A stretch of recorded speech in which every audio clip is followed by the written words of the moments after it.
Jadi kalau kita lihat Gentle Ruby, jangan setakat Gentle Ruby saja. Kita kena baca komen juga. Komen itu dia menerangkan di dalam Ruby tersebut apakah proses treatment yang berlaku.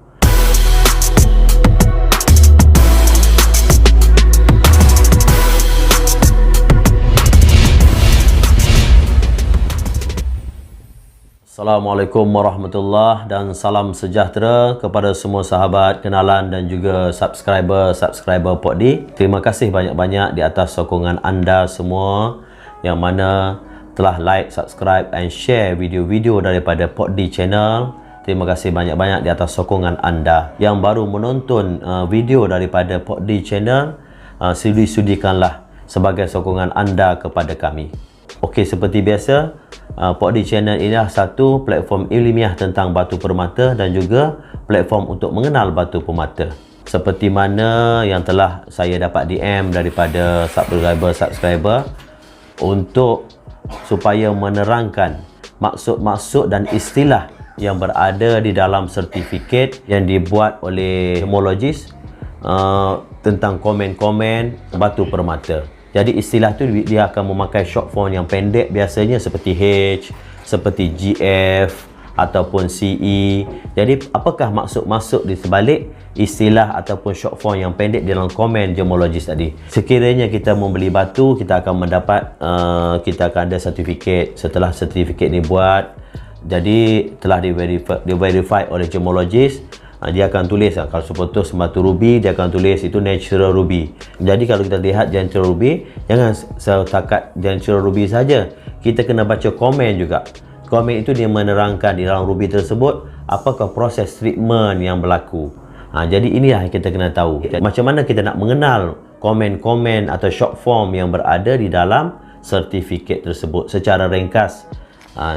Jadi hari ini yang pertama, istilah ataupun short form yang berada di dalam komen tersebut dia dipanggil NTD, no treatment detected, no indication of heat, maksudnya ataupun unheat. Itu bermaksud batu itu tidak melalui proses pemanasan dan natural, tidak ada proses pemanasan, proses heating. Ada batu itu keluar daripada lombong, terus dicanai dan dijadikan jewelry ataupun batu permata. Dan yang kedua dipanggil H. H itu bermaksud heated.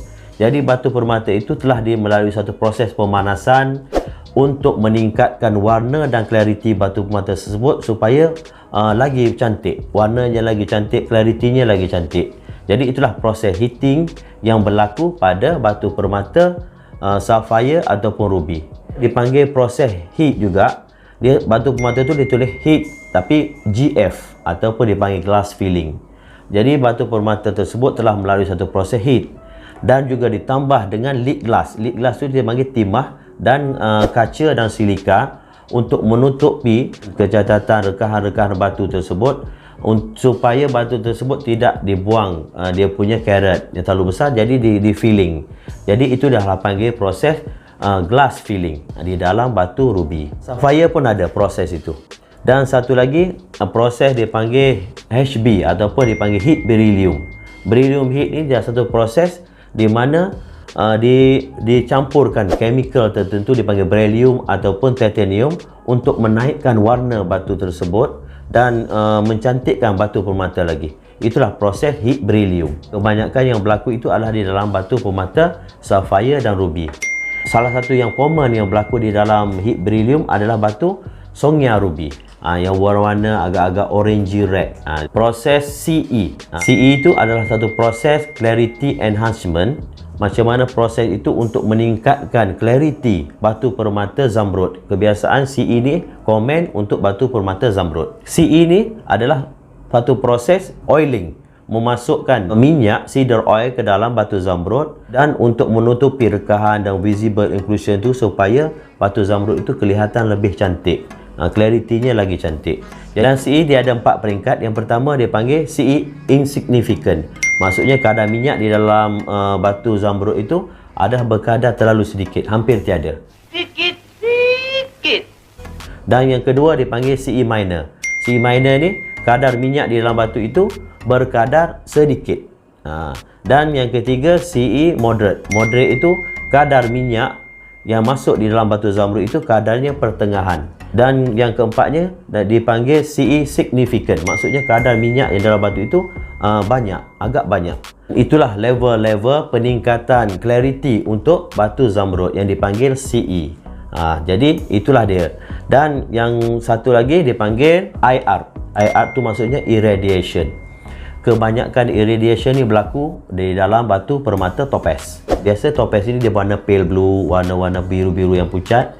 Jadi dimasukkan dalam reaktor nuklear ataupun cobalt 60 dan disinari dengan gamma ray. Dia akan berubah warna daripada pale blue kepada Swiss blue ataupun London blue. Itulah proses IR, irradiation. Dan ada juga batu-batu permata lain yang menggunakan proses irradiation. Dan satu lagi dipanggil polymer impregnated. Biasa polymer impregnated ni digunakan biasa di dalam batu permata virus.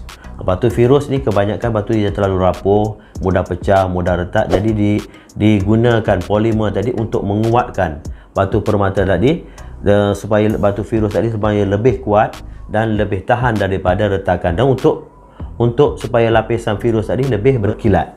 Itulah proses polimer di dalam batu permata virus. Dan satu lagi proses dipanggil dye. Dye ini adalah satu proses memasukkan warna di dalam batu permata tadi supaya warna itu berubah daripada warna yang pucat menjadi warna biru, warna yang putih menjadi warna biru atau hijau. Itulah proses-proses memasukkan warna di dalam batu permata. Itu dipanggil dye. Dan istilah seterusnya dipanggil CO, iaitu coated. Coated ini biasanya berlaku pada batu permata topaz. Kebanyakan topaz yang warna putih, yang warna putih, yang warna kristal tadi dikotetkan dengan satu lapisan, mungkin pink, merah, hijau. Kebanyakan topaz itu ada banyak yang proses coated. Dan juga kalau kita tengok mystic topaz pun dikotet juga dengan satu lapisan. Seterusnya dia komen doublet ataupun triplet. Itu proses macam doublet tadi, dua bahan yang berbeza dicantumkan, seperti di atasnya quartz, di bawahnya batu berwarna lain dicantumkan. Dan juga ada juga dipanggil triplet, atas, bawah dan tengah tu lain. Macam kita panggil sandwich kan, dia ada bawah lain, itu dipanggil triplet. Itulah manipulasi di dalam batu permata, dia ada macam-macam jenis.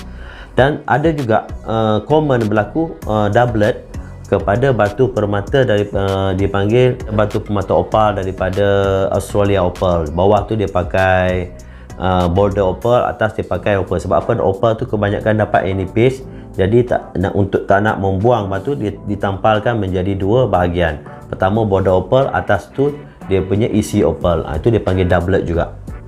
Ni komen di dalam jadeite. Jadeite ni maksudnya jade lah. Batu permata jade tu dia ada komen. Komen jade tu dia panggil types A, types B, type C. Jadi apakah yang dimasukkan dengan type A, apakah yang dimasukkan dengan type B, type C. Type A ni maksudnya batu jade itu tidak melalui proses treatment apa-apa pun, maksudnya natural. Dan type B, dia batu jade itu dibersih, di bleach dan ditambahkan warna. Dan itu dipanggil type B. Dan type C, batu jade tadi di bleach, ditambahkan warna dan ditambahkan polimer. Itu dah dipanggil type C. Itulah type-type yang berada di dalam jade yang kita kena fahami. Okey, setakat itu sajalah penerangan tentang komen-komen di dalam sertifikat, istilah-istilah. Okey, kepada anda yang baru saja menonton channel ini dan anda merasakan konten-konten di dalam channel ini bermanfaat, sudi-sudikanlah subscribe, like and share sebagai tanda sokongan anda kepada kami. Share, like. Share, like. Sehingga kita berjumpa lagi di dalam next video. Assalamualaikum warahmatullahi wabarakatuh.